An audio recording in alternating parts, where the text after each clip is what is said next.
Mata adalah panglima hati.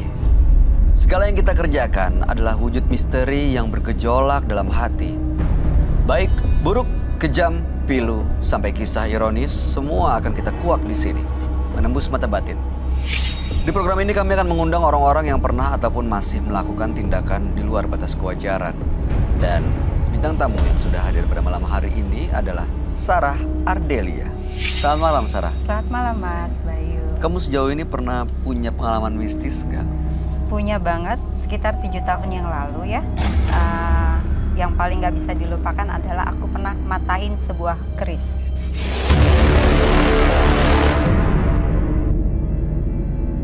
Sebenarnya kerisnya tuh dari punya teman. Oke. Gak tahu kenapa, aku sedikit lupa kisahnya. Pokoknya ada sama aku. Dan kejadian ada suatu hari malam, aku emosi. Terus gitu, tiba-tiba emosi gitu kan. Banting-banting tembok, ya kan, nggak taunya patah. Apa dampak? Dampaknya sih yang jelas, yang ada di keris masuk ke badan aku. Apa yang ada dalam keris? Dalam keris itu aku kayak berupa ular melingkar aja. Berlangsungnya cukup lama. Sekitar 2 tahunan ya aku seperti itu. Jadi seketika di antara jam 11, jam 12 ke atas itu aku udah melata aja sendiri dengan spontanitas. Pernah diobatin nggak? Maksudnya ditanya ke nggak tahu orang yang bisa ngelihat gitu? Pada akhirnya setelah 3 tahun kejadian kayak gitu ya aku pergi ke orang pintar ya diobatin sih walaupun proses ya. 3 tahun diobatin masih ada kayak ular di tulang belikat gitu. Dan suka kalau jam 12 malam tuh suka ngoceh beberapa bahasa. Ngocehnya apa dan berapa bahasa?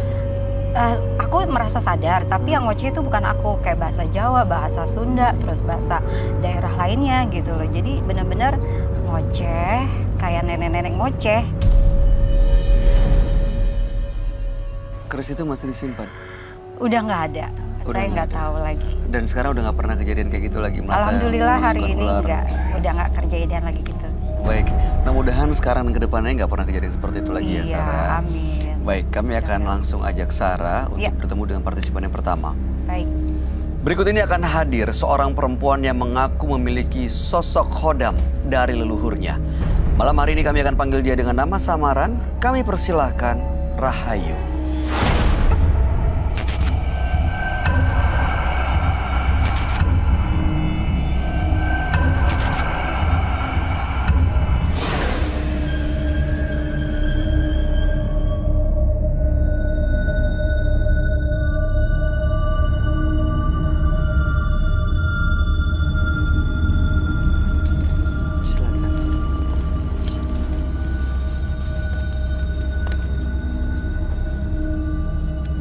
Selamat malam Rahayu. Malam. Apa yang mau kamu ceritakan? Ya, saya di sini ingin mengusir aura-aura negatif di badan saya yang mengikuti saya selama ini. Sejak kapan merasa diikuti aura negatif? Sudah lama. Awalnya karena apa? Leluhur turunan. Leluhur turunan. Ya. Masih ingat nggak pertama kali kamu menyadari bahwa emang kamu diikuti aura negatif? Dari saya semenjak pergi tidak pulang-pulang. Jadi saya pergi dari rumah, tidak mau pulang-pulang. Kabur? Ya, jadi keluarga meminta mencari tahu, ya dari situ taunya. Terus hampir mencelakai orang. Maksudnya mencelakai orang? Sempat orang. Dengan cara? Di bawah alam sadar saya. Kamu nggak sadar orang? Tapi itu udah dipertanggungjawabkan secara hukum. Udah, keluarga dari pihak yang aku pun udah terima. Itu awal itu ya aku orangnya nggak bisa yang namanya aku kena senggol. Maksudnya jadi kalau begitu kena senggol langsung bawaannya emosi? Bawaannya aku emosi. Ya di situ saya nggak tahu, di bawah alam sadar saya cekik dia sampai ya gitu. Saya nggak sadar. Setiap kali saya marah, saya lukain orang. Tapi selesai? Selesai. udah nggak di kasus. Dari pihak sana pun udah minta maaf. Di situ pun salah dia, karena salah dia duluan. Ingin seperti melecehkan saya. Oh, jadi kamu seperti saya berontak. Bela diri sebenarnya. Emosi itu kamu rasa dari hal-hal mistis memang? Iya. Asalnya? Dan itu dari leluhur? Iya, katanya dari leluhur itu ada 4 makhluk halus. Kata siapa? Semua orang dari satu daerah ke daerah lain, saya bertanya, bahkan orang tua saya bertanya, kenapa ini anak saya tidak pulang-pulang? Dilihat dari sini, dari sana, orang pinter sana sini. Ada yang mengikuti saya, nenek-nenek berambut panjang segini. Dan ini yang jahat sama saya, ada dari leluhur turunan buyut. Oke, itu baru satu, masih ada 3 yang lain? Ada keris katanya di badan saya. Sama dari kuburan kuno depan rumah. Suka mengikuti. Jadi tahunya saya itu dari situ, orang tua nanya, saya juga suka bertanya kenapa saya begini, sampai badan saya kurus begini. Karena ya saya makan terbagi 2. Oh, bukan kamu sendiri, tapi Banyak kamu orang juga bilang, ngasih makan mereka. Tujuan Rahayu datang ke sini untuk apa? Saya ingin menghilangkan aura negatif itu. Saya pengen hidup tenang, karena ya saya bisa gila. Kalau saya nggak lepas itu semua, saya bisa gila. Karena salah dikit langsung emosi, Ya. hajar. Baik, mudah-mudahan malam hari ini benar-benar bisa lepas dari aura negatifnya dan mudah-mudahan Rahayu bisa kembali mendapatkan hidup yang normal. Kami akan ajak Anda untuk langsung bertemu dengan sahabat kami. Dia adalah seorang indigo. Kami persilahkan Roy Kiyoshi. Sebelumnya, tim Mata Batin sudah memberikan tanggal lahir dan nomor rumah partisipan kepada Roy Kiyoshi. Dengan mata batinnya, Roy akan membaca berdasarkan angka yang kami berikan. Rahayu, tanggal lahir 19 Agustus 1995. Saya merasakan banyak sekali makhluk halus yang ada di tubuh Rahayu. Akibatnya, banyak sekali perbuatan yang dilakukan oleh Rahayu yang merugikan banyak orang. Setiap perbuatan yang dilakukannya, ia dikendalikan oleh banyaknya makhluk halus yang ada di tubuhnya. Dari apa yang saya lihat, kini Rahayu berubah menjadi sosok yang penuh dengan emosi. Saya mencium kejahatan di dalam jiwa Rahayu. Rahayu telah dirasuki oleh sosok iblis, bertanduk dan menyeramkan.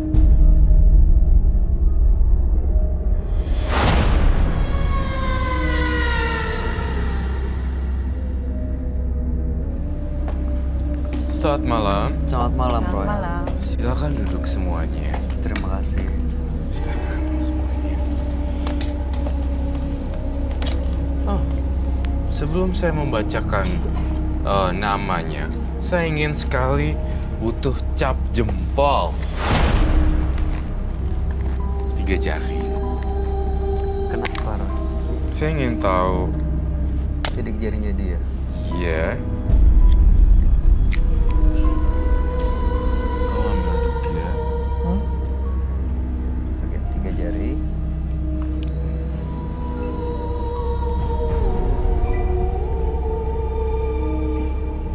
Saya pengen jempol deh.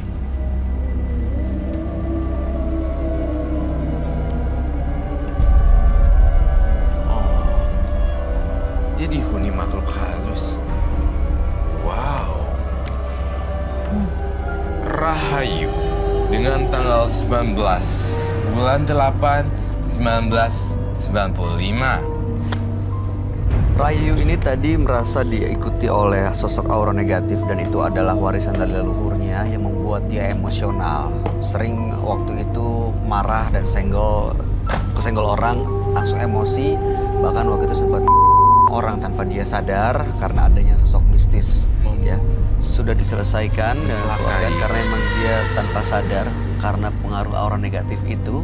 Dan makanya malam hari ini sebenarnya datang ke sini untuk melepas semua aura negatif yang nempel di dirinya dia karena sudah mengganggu. Dan sempat dibawa ke dukun juga, katanya ada 4 sosok yang ngikutin. Salah satunya adalah Nenek-nenek berambut panjang. nenek-nenek panjang. Kecil. Yes? Udah masuk. Enggak, no.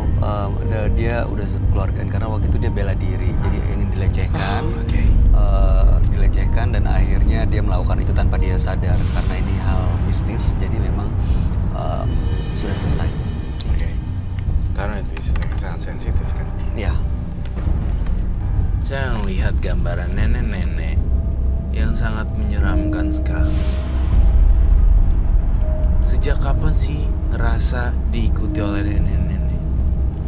Sejak umur belasan lah, 17-an. Dan menurut kamu nih nenek-nenek membantu kamu kah? Jahat, dalam kejahatan dia membantu saya. Dalam kejahatan dia membantu kamu. Artinya dia itu bukan sosok yang baik ya. Benar. Neneknya rambutnya dikuncir. Panjang ya.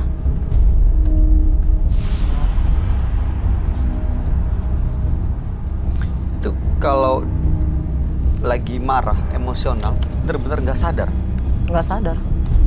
Dan itu menurut kamu digerakkan oleh salah satu dari keempat sosok yang ngikutin itu? Iya. Jadi terkadang saya marah, menggila, saya meledak-meledak, saya emosi banget. Itu katanya ya dari sosok nenek-nenek ini. Ada yang baik, mendorong saya untuk baik, saya sholat, disuruh sholat. Tapi bawaan saya bertolak belakang. Jadi saya seolah-olah saya ingin berbuat baik, tapi ada yang menghalangi. Dan saya ingin berbuat jahat, saya ada yang menghalangi. Situ. Berbuat jahat sampai di mana maksudnya? Ya yang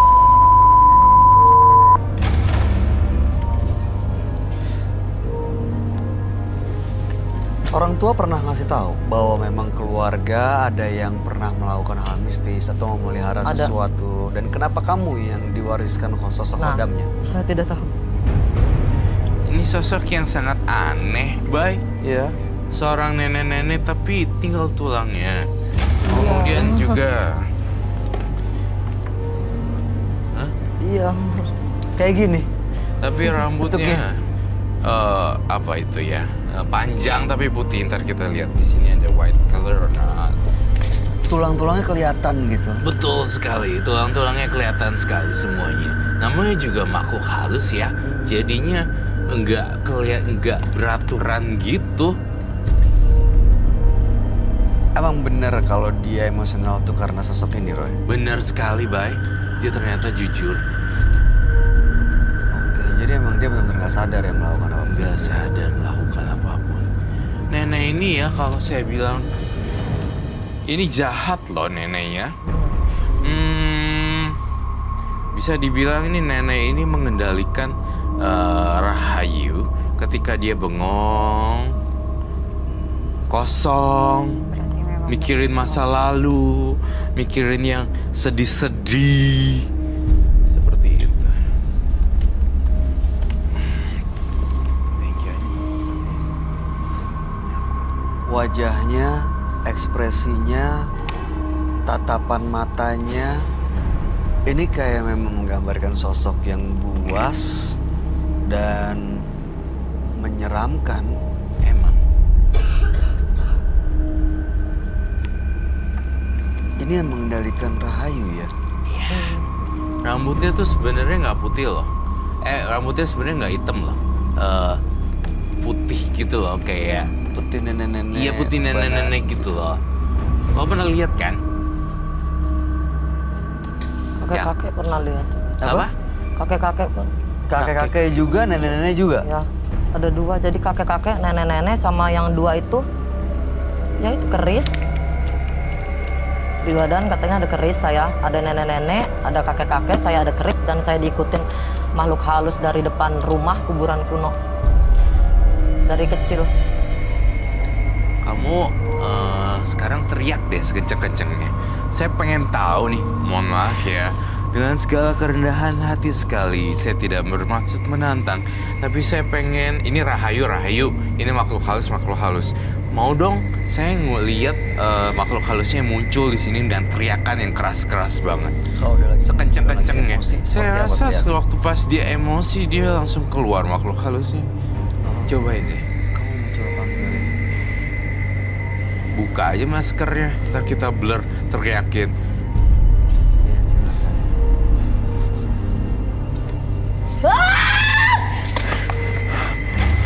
Itu ada lilin tuh semua. Semua ada gambar.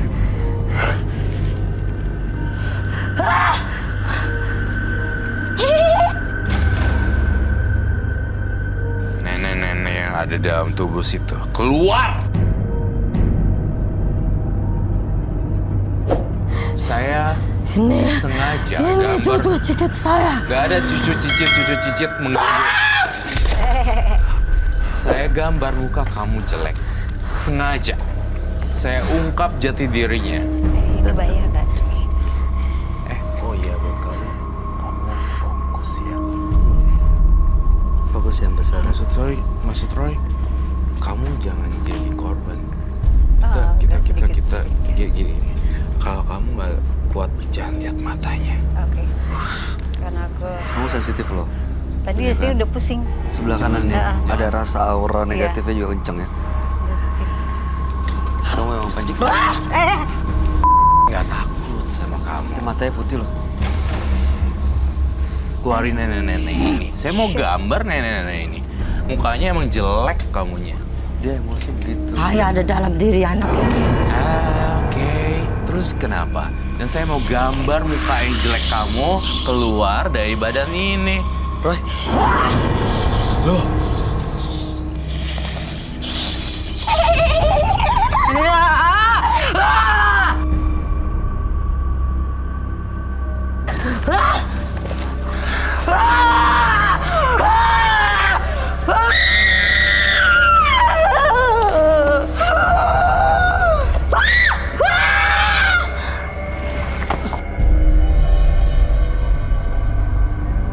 Saya minta itu.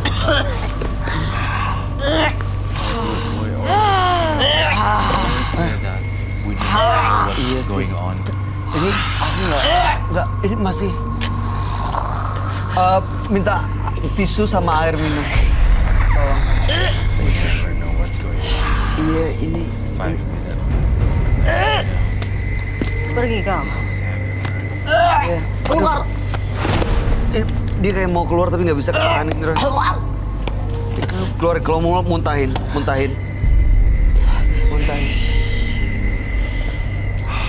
Dia yang jahat. Dua sisi yang berbeda.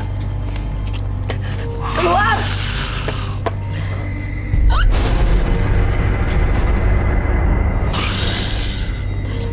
Ini bisa dikendaliin tapi Roy. Bisa. Biarkan dia masuk. 1, 2, 3.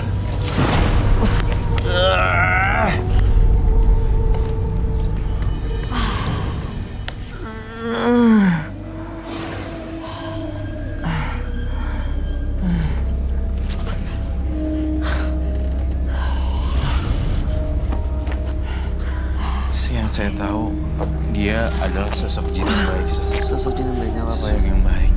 Dia akan keluar sendiri. Oke. Oke.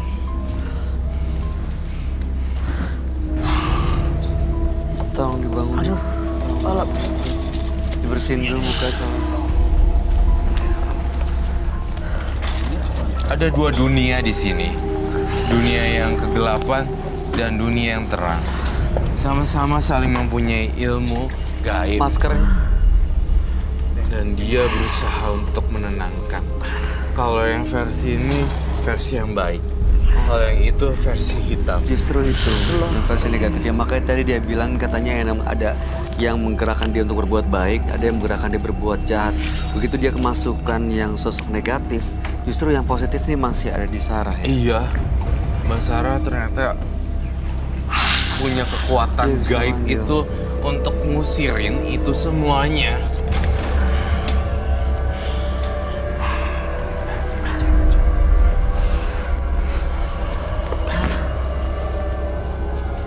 Tapi Mbak Sarah udah benar-benar bisa normal kan? No, I'm okay. I'm okay. But he's still Are you okay? Yeah, Really? okay. Okay. I have me, I have someone. Okay. Iya.